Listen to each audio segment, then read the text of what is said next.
భాగ్యనగరంలో కల్తీ దందా కోరలు చేస్తోంది. సామాన్య ప్రజల ఆరోగ్యాన్ని పణంగా పెట్టి కాసుల కోసం కక్కుర్తి పడుతున్న కేటుగాళ్ల గుట్టును గోల్కొండ టాస్క్ ఫోర్స్ పోలీసులు రట్టు చేశారు.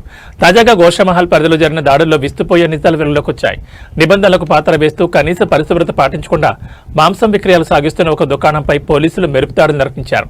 ఈ సోదాల్లో పాడైపోయిన కొళ్లు వాసన వస్తున్న మటన్ను విక్రయిస్తున్నట్లు గుర్తించారు. మరీ ముఖ్యంగా ఉత్తరప్రదేశ్ రాష్ట్రం నుంచి మేకలు, గొర్రెల తలలు, కాళ్లను భారీగా దిగుమతి చేసుకుని వాటిని ఏమాత్రం శుభ్రత లేని ప్రదేశాల్లో నిల్వ ఉంచుతున్నట్లు పోలీసులు నిర్ధారించారు. నిందితులు ఎటువంటి అనుమతులు లేకుండా నిబంధనలను బేఖాతరు చేస్తూ ఈ దందాను కొనసాగిస్తున్నారు.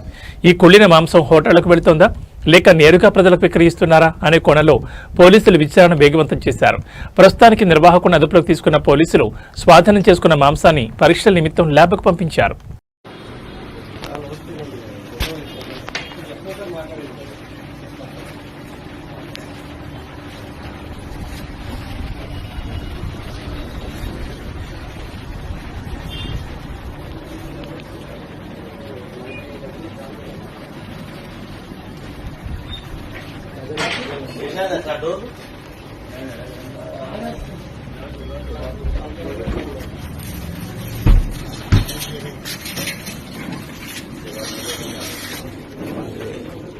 Very damaging.